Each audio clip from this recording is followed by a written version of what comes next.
मेरा बाप चोर है, मुझे वोट दो, इसका मतलब क्या होता है? ये किसी पार्टी का ना कोई सिंबल है, ना किसी पार्टी का नाम है। इसका मतलब ये है कि बिहार के जो आम आवाम है उनके तरफ से ये इशारा हो रहा है। वो लोग नहीं चाहते हैं कि जो विगत 90 से 2005 तक जो लोग याद करते हैं, लोग शिहर उठते हैं। पूरा का पूरा बिहार जिस तरीके से बदमाशी और गुंडागर्दी में लिप्त था, लोग परेशान थे। यहाँ लोग भागने लग गए नौकरी करने के लिए, लोग ट्रेन के ट्रेन लोग जाने लग गए।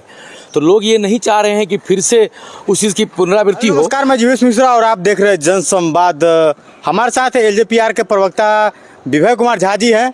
अभी एक बिहार में जो है पोस्टर बार जारी है, मेरा बाप चोर है, मुझे वोट दो। खैर, ये किसके तरफ से लगाया गया है ये तो कह नहीं सकते हैं, लेकिन आप वीडियो में देख सकते हैं कि साफ साफ किस तरह से एक तरफ लालू यादव जो है वो चारा खाते हुए नजर आ रहे हैं, उनको खिलाते हुए नजर आ रहा है। पीछे तेजस्वी यादव का फोटो लगाया गया है।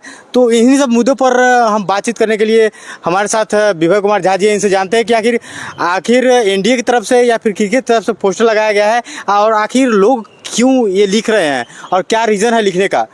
मेरा बाप चोर है, मुझे वोट दो, इसका मतलब क्या होता है? देखिए, जो अभी का जो माहौल है 2025 का, मुझे लगता है कि जो 225 पार जो एनडीए का लगातार नारा है, मुझे कहीं न कहीं इन सब चीज़ों से ऐसा लग रहा है कि ये दिखते हुए नज़र आ रहा है।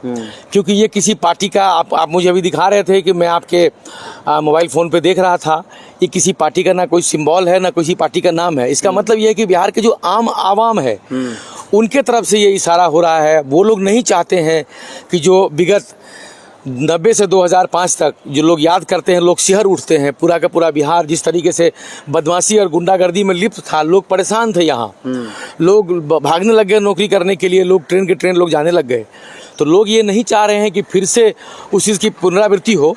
उसी वजह से मैं जहाँ तक समझता हूँ जी कि उसी वजह से हो सकता है कि एक एक आम आवाम आपको जो अलग अलग जगह पोस्टर लगा रहे हैं। अच्छा, परवरिश पर कहीं ना कहीं देखा जा रहा है कि बात हो रही है। जिस तरह से लालू यादव चारा खा गए, उस तरह से तेजस्वी यादव की सरकार बनती है, तेजस्वी यादव सत्ता में आते हैं, तो कहीं ना उसी तरह से कहीं दोबारा घटना ना हो जाए। इसको क्या लगता है आपको? देखिए, क्या है कि लगातार जिस तरीके से अब 15 साल जो बिहार में कुशासन रहा महागठबंधन का, तो कहीं ना कहीं लोग इस चीज़ को याद करते हैं। तो लोगों को लगता ही है कि एक बदमाशी, आतंक का राज, एक जो चारा की बात आपने की, तो वो सब जो है लोगों कहीं ना कहीं लोगों को मन में भय तो है ही। तो मुझे लगता है कि जो 225 पार जो एनडीए का नारा है, जो हमारी पार्टी लगातार एलजेपीआर लगातार 243 विधानसभा क्षेत्र में जो मेहनत कर रही है पार्टी कार्यकर्ता अलग अलग, मुझे लगता है कि एक आम आवाम जो है हमारी मेहनत, हमारी पार्टी की जो विचार है, जो बात है, उससे सहमत कहीं ना कहीं दिख रही है। ऐसा लग रहा है कि वो लोग सहमत हैं। अच्छा, तो इसी वजह से वो लोग जो है जो इस वजह से इस तरीके के लोग ये वो कर रहे हैं, लगातार पोस्टर लगा रहे हैं, लगातार चारा की जो आप बात कर रहे हैं, चारा चोर की बात कर रहे हैं। तो मुझे लगता है कि इस बार एनडीए जो है क्लियर स्वीप कर जाएगा। अच्छा, एनडीए की बात करते हैं। मोदी जी अभी कल ही परसों में सिवान आए हुए थे। सिवान में काफ़ी देखा गया कि लोग गर्मजोशी से उनका स्वागत कर रहे हैं। चिराग पासवान भी वहाँ मौजूद थे। तमाम जो केंद्र का मंत्री है, बिहार से निकले हुए वो थे। बिहार में जितने भी मंत्रीगण हैं वो सब थे। तो इस बार क्या लगता है, बिहार में जिस तरह से मोदी जी का ताबड़तोड़ रैली हो रहा है, तो रैली कितना प्रभावित करेगा इस बार के विधानसभा चुनाव में? देखिए, प्रधानमंत्री जी की सीधी सीधी नज़र बिहार पे है, क्योंकि उनको पता है कि 247 का विकसित भारत बनाना है। बगैर बिहार के विकास के ये संभव नहीं हो पाएगा। लगातार हर 2 महीने, हर 1 महीने पे आप देख रहे हैं कि उनका दौरा बिहार को हो रहा है।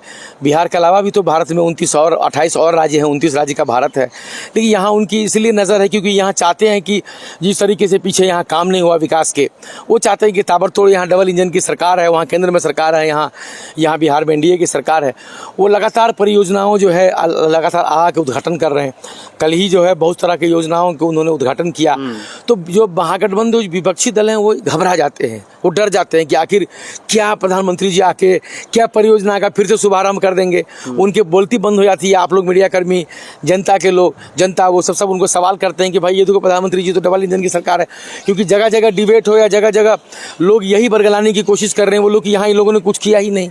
20 साल में नीतीश कुमार और उनकी अलायंस पार्टी ने कुछ किया ही नहीं। तो प्रधानमंत्री जब आते हैं यहाँ पे, कल भी लगभग 10,000 करोड़ का जो है यहाँ पर अलग अलग जो है उस चीज़ को उन्होंने दिया है। तो वो चाहते हैं कि यहाँ पर जो परियोजनाएं हैं उसको वो आते हैं कि यहाँ उसको इम्प्लीमेंट करने के लिए, उद्घाटन शिलान्यास करने के लिए आते हैं। तो इसी से वो विपक्षी पार्टी जो है महागठबंधन, वो डर जाते हैं। तेजस्वी यादव जी को लगता है कि 225 का पार ये कह रहे हैं, तो फिर हमारा क्या होगा? 243 की असेंबली है, फिर तो समझिए ना आप 200 अगर 25 आ जाए तो समझिए फिर तो 20 भी सीट नहीं बची, 18 सीट बची। उस 18 में आरजेडी भी है, उस 18 में कांग्रेस भी है, और भी कई सारे घटक दल हैं। तो उन सब का उस चीज़ में वो लोग बरगलाए हुए हैं कि भाई उस चीज़ का क्या जवाब उनके पास। तो यही सब बोल के वो लोगों को ध्यान दूसरी तरफ जो है आकृष्ट कर रहे हैं। अच्छा, ठीक है।